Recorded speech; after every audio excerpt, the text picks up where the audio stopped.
Bonjour, les attaques contre les systèmes d'information ou systèmes informatiques. Lorsqu'on attaque une banque, c'est pour voler de l'argent, pas pour autre chose. Donc lorsqu'on attaque une banque, il y a de l'argent dans ses coffres forts. Mais lorsqu'on attaque un système d'information, qu'est-ce qu'il y a dedans? Il n'y a pas d'argent. Alors, pourquoi attaquer un système d'information informatique?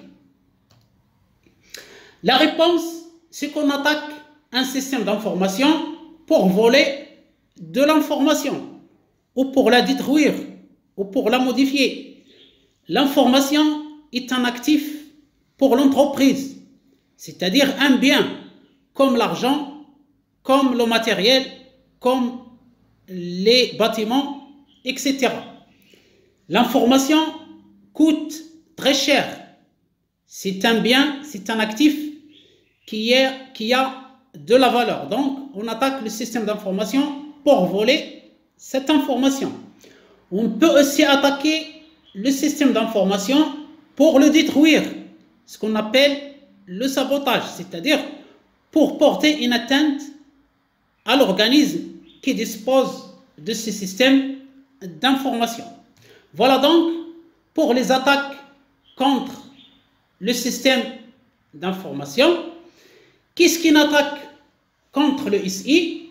C'est une action malveillante, c'est-à-dire une chose, une action, quelque chose qu'on fait, mais qui est malveillant, c'est-à-dire il fait mal, il rapporte de la destruction, il rapporte de la perte, il rapporte du mal, il ne rapporte pas des biens, il est mauvais.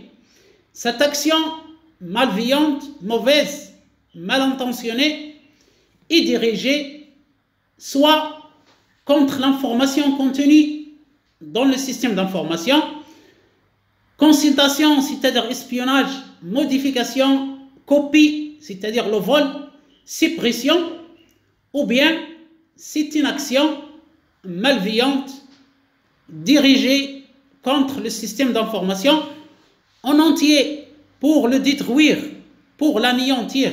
C'est ce qu'on appelle le sabotage. Maintenant, quelles sont les raisons d'une attaque contre le système d'information? Pourquoi attaquer le système d'information? D'abord, pour des gains financiers, pour gagner de l'argent. Par exemple, j'attaque le système d'information d'une banque pour effectuer un virement bancaire à mon profit, donc je gagne de l'argent. On attaque un système d'information pour des raisons d'espionnage. Je veux consulter des informations secrètes sur, par exemple, les moyens militaires d'un pays. C'est l'espionnage militaire. Ou bien le plan d'attaque. Je cherche des informations, comment fabriquer un produit qui n'est pas encore sur le marché pour concurrencer une entreprise. C'est l'espionnage industriel. Je veux voler de l'information concernant les clients de mon concurrent. Quels sont les clients, c'est-à-dire le portefeuille client, quels sont les prix pratiqués et tout ça pour concurrencer, pour voler les clients à mon concurrent. Donc c'est de l'espionnage commercial. Autre raison d'attaque contre les systèmes d'information, des raisons politiques. On parle maintenant de la cyberguerre. Nous entendons des complots, des guerres, des faits concernant les pays. Je ne veux pas citer de nom, mais vous avez certainement entendu par des affaires entre l'État concernant l'espionnage, concernant les attaques, les cyberattaques contre les systèmes d'information. On attaque un système d'information pour des raisons de cybercriminalité organisée. Comme il y a des délinquants, des criminels dans le monde réel, c'est-à-dire qui volent, qui attaquent les gens, qui agressent les gens, qui volent des voitures, des maisons, qui volent les portefeuilles des gens, il y a aussi des criminels sur Internet qui attaquent les réseaux informatiques, qui attaquent les systèmes d'information des organismes, que ce soit des entreprises privées, des administrations publiques, des associations, des organismes internationaux, etc. Enfin, on attaque un système d'information pour de simples curiosités malveillantes. Quelqu'un qui étudie le développement informatique, quelqu'un qui étudie comment créer des attaques, comment créer des virus informatiques, etc. Il peut, par curiosité, s'infiltrer dans un système d'information uniquement par curiosité. Maintenant, qui peut attaquer un système d'information? Je réponds, c'est monsieur tout le monde, c'est-à-dire n'importe qui peut attaquer votre système d'information, y compris le personnel que vous employez, y compris les agents de sécurité, les femmes de ménage, les intervenants externes, c'est-à-dire les fournisseurs qui viennent effectuer des sauvegardes de vos données, le dépannage de votre serveur, les hackers qui sont sur Internet, etc., etc. Donc, c'est monsieur tout le monde qui peut attaquer votre système d'information. Donc, attention, il faut vraiment faire le nécessaire pour sécuriser votre système d'information. Passons maintenant aux 5 types d'attaques contre l'information continue dans le système d'information. L'interception d'abord, on peut intercepter l'information, en arabe i'tirad, c'est-à-dire j'écoute de l'information, mais je n'empêche pas la circulation de cette information. Donc j'écoute pour espionner, pour copier l'information, pour la voler. Deuxième type d'attaque, l'interruption, al-qata'. Je coupe la ligne entre les différents composants du système d'information pour empêcher la circulation de l'information. C'est le sabotage. Troisième type, la modification. Je modifie l'information, trier pour mon propre bénéfice. Par exemple, j'ai un compte bancaire qui a 0 $, je vais mettre 1 million de dollars à la place de 0. Autre type, la fabrication de l'information, sonne. J'ajoute de l'information, j'ajoute un nouveau compte bancaire en mon nom et je mets le montant que je veux. Et enfin, la suppression de l'information, la destruction de l'information, c'est al-hadf. C'est pour empêcher l'organisme d'utiliser cette information. Exemple d'interception d'email, nous avons un serveur de messagerie, par exemple Gmail, nous avons des clients qui se connectent au serveur et nous avons un hacker qui peut consulter nos emails, en clair, les lire, mais les emails passent toujours entre nous et le serveur de messagerie.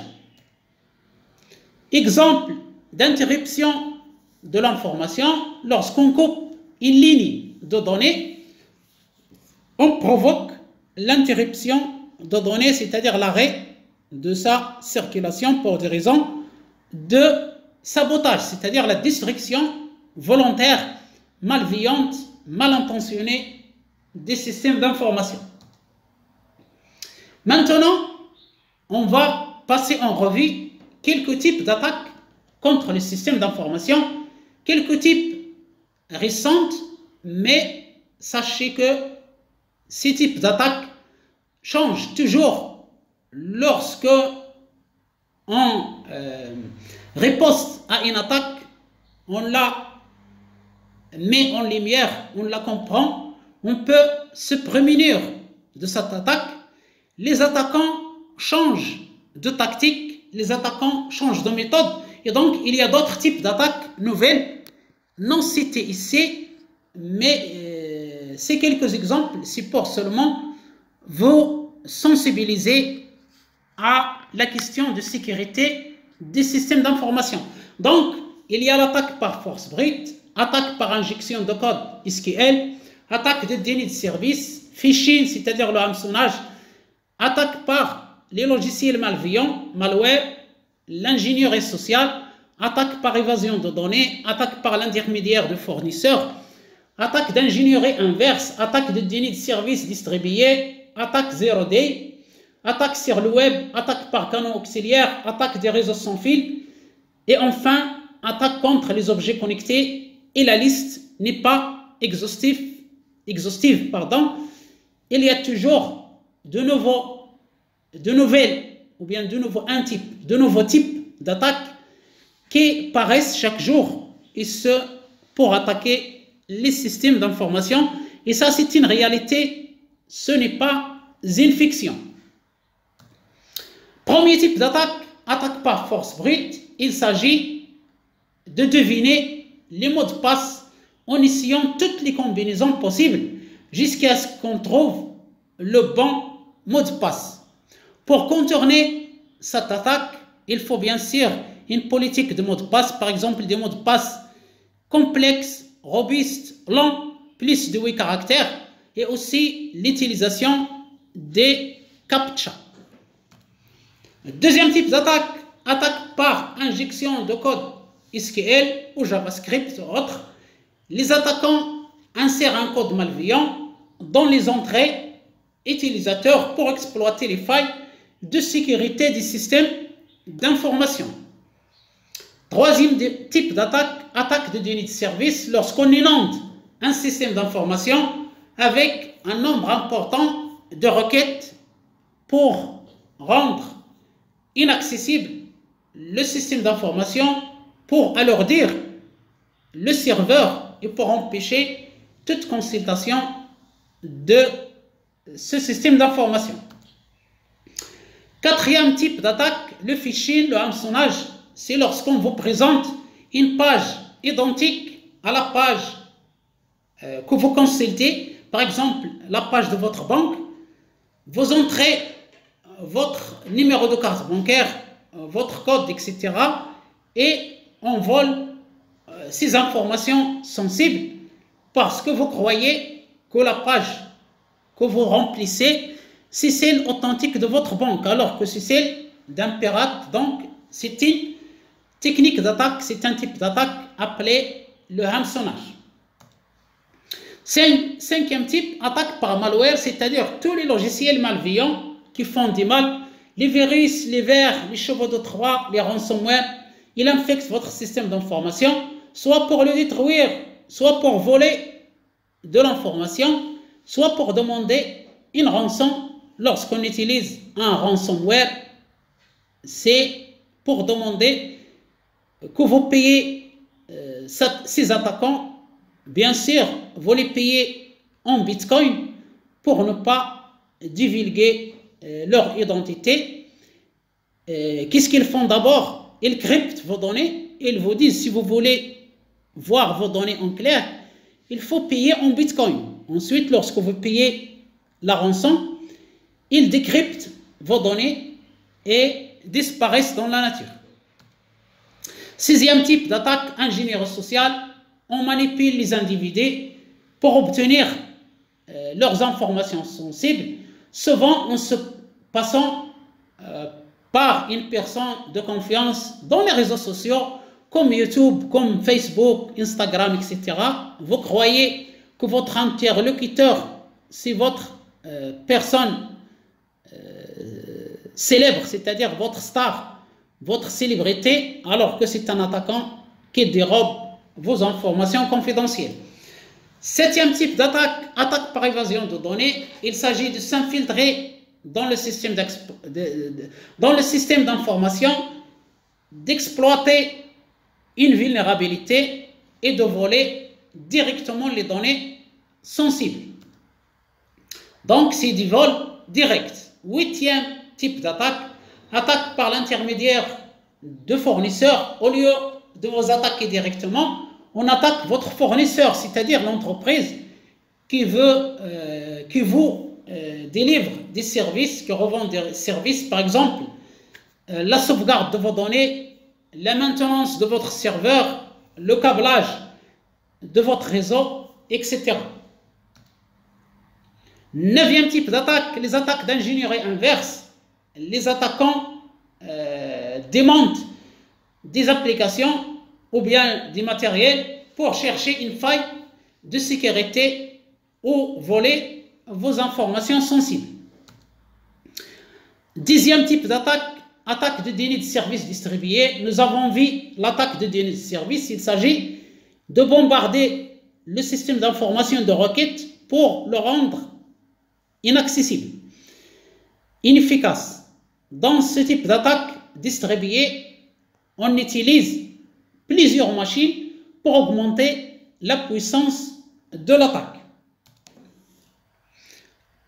Attaque numéro 11, attaque 0-day. Les attaquants cherchent les vulnérabilités non encore corrigées ou inconnues des logiciels et des programmes édités pour avoir un avantage sur ces fabricants de logiciels parce qu'ils n'ont pas encore mis en œuvre les packs de correction nécessaires. Deuxième type d'attaque, c'est l'attaque sur le web. On attaque vos sites web soit par injection SQL, par script entre sites XSS ou par script entre sites stockés XSS stockés. Donc on attaque vos applications web, vos sites web directement par injection de code. 13e type d'attaque, les attaques par canaux auxiliaires. Les attaquants utilisent des canaux indirects, non pas le réseau informatique, mais par exemple le réseau électrique, le rayonnement électromagnétique, les ondes électromagnétiques, pour bien sûr voler vos informations sensibles. Type numéro 14 des attaques contre les systèmes d'information, attaques sur les réseaux sans fil. Nous utilisons tous le Wi-Fi, donc ça comprend la récupération de clés et le détournement de sessions et aussi d'autres attaques visant le réseau sans fil. Lorsque un attaquant s'infiltre dans votre réseau Wi-Fi, il va faire tout ce qu'il veut, il peut voler de l'information, il peut la détruire, la modifier, il peut saboter votre matériel. Type numéro 15 d'attaque contre les systèmes d'information, attaque contre les objets connectés. Vous connaissez tous les objets connectés, par exemple une caméra connectée directement à Internet et qui permet de surveiller à distance votre maison ou votre entreprise.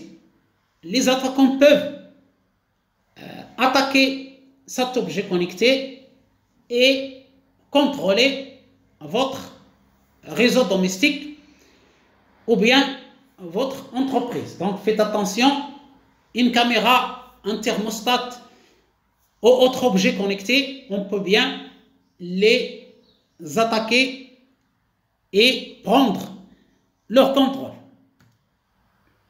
Voilà donc pour certains types d'attaques. Je vous dis qu'ils ne sont pas, que la liste n'est pas exhaustive et qu'il y a toujours de nouvelles attaques, de nouveaux types d'attaques. Maintenant, quelles sont les sanctions pénales en cas d'attaque d'un système d'information? Si quelqu'un veut attaquer un système d'information, ne serait-ce que par curiosité malveillante, attention, la loi, le code pénal prévoit des sanctions sévères. Par exemple, pour le Maroc, on trouve dans le code pénal l'atteinte au système d'information. Article 607.3, la prison d'1 mois à 3 mois et une amende de 2000 à 10 000 dirhams. en cas d'intrusion dans un système d'information, sans le détruire, sans voler de l'information, mais uniquement une intrusion, c'est-à-dire vous entrez dans un système d'information et vous avez 3 mois de prison ferme. 1 an jusqu'à 3 années de prison avec une amende de 10 000 à 200 000 dirhams pour quiconque qui fait une attaque de déni de service, c'est-à-dire il perturbe le fonctionnement d'un système d'information. Même sanction pénale pour quelqu'un qui attaque l'information du système d'information, il la modifie, il la détruit, il la vole, etc. Il ajoute donc tous les 5 types que nous avons vus: interception, interruption, modification, fabrication et suppression. Il est sanctionné par ces sanctions pénales. Aussi, une sanction de prison 2 années à 5 années et une amende de 50 000 à 2 millions de dirhams pour quiconque fabrique des programmes ou bien des matériels qui peut aider à attaquer un système d'information. Donc faites bien attention, il ne faut pas plaisanter, il ne faut pas entrer dans des systèmes d'information par curiosité malveillante. La loi est claire et on dit que personne n'est censé ignorer la loi. Maintenant, qui surveille les systèmes d'information, notamment les systèmes d'information importants des grandes entreprises, des administrations publiques, des opérateurs de télécommunications, etc. Au Maroc, nous avons la Direction générale de la sécurité des systèmes d'information qui relève des forces armées royales. Donc, ce sont les militaires qui veillent à la sécurité des systèmes d'information au Maroc. Donc, faites attention, il ne faut pas entrer dans des systèmes d'information par curiosité. Attention, la loi est claire et nous avons un organisme qui surveille ces systèmes d'information. Passons maintenant à quelques exemples d'attaques réelles au niveau mondial. Soit ils sont célèbres en raison de leur ampleur, c'est-à-dire ils ont fait beaucoup de dégâts, soit selon leurs conséquences, ou bien l'attention médiatique qu'ils ont attirée, c'est-à-dire les médias parlent de ces attaques. Je vais passer rapidement sur ces exemples. C'est pour vous montrer à quel point il est très important de protéger votre système d'information contre toute menace interne ou externe. Je commence par le cas Stuxnet. C'est un ver informatique, un worm qui a été conçu pour cibler les centrifugeuses nucléaires en Iran. C'est une attaque pour des raisons politiques et l'Iran a été attaqué par ce ver, c'est-à-dire ce malware qui a rassemblé les informations, qui a volé les informations secrètes nucléaires de l'Iran. Et ça a ouvert la voie à ce qu'on appelle la cyberguerre. Deuxième exemple, WannaCry en 2017, c'est un ransomware, c'est-à-dire on demande une rançon en Bitcoin. Il a touché des milliers d'ordinateurs à travers le monde. C'était une exploitation d'une vulnérabilité des systèmes d'exploitation Windows non corrigés. Troisième exemple, Equifax Data Breach, c'est l'attaque des systèmes d'information de l'agence américaine de notation de crédit Equifax.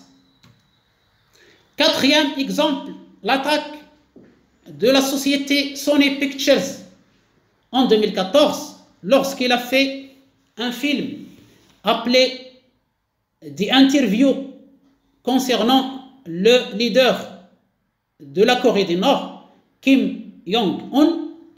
Il y a l'attaque de cette société, c'est pour des raisons de vendetta personnelle, c'est-à-dire de vengeance. On a vengé le film sur le leader nord-coréen. Exemple numéro 5, NotPetya, en 2017, il a causé des dégâts en Ukraine, en Russie et dans d'autres pays. C'est un malware, c'est un logiciel malveillant qui a causé des dégâts en chiffrant les systèmes informatiques. Exemple numéro 6, Heartbleed. On a attaqué les bibliothèques OpenSSL des programmes ou bien des logiciels open source, c'est-à-dire gratuits. Autre exemple, SolarWinds, attaque en 2020. On a attaqué le réseau informatique SolarWinds, ce qui permet l'accès à un grand nombre d'administrations et d'autres organismes. Target Data Breach, c'est l'attaque de la société Target et il y avait des fuites de données financières et personnelles et cette entreprise, ils vend c'est-à-dire des commerces en détail. Le commerce en détail, c'est une surface de vente de produits en détail. Exemple numéro 9, c'est l'attaque du moteur de recherche Yahoo, que vous connaissez tous. C'était en 2016 et en 2017, et presque 1 milliard de comptes utilisateurs ont été compromis. Voilà donc pour cette partie les attaques contre les systèmes d'information. Les attaques sont de plusieurs types. Il y a toujours de nouveaux types d'attaques.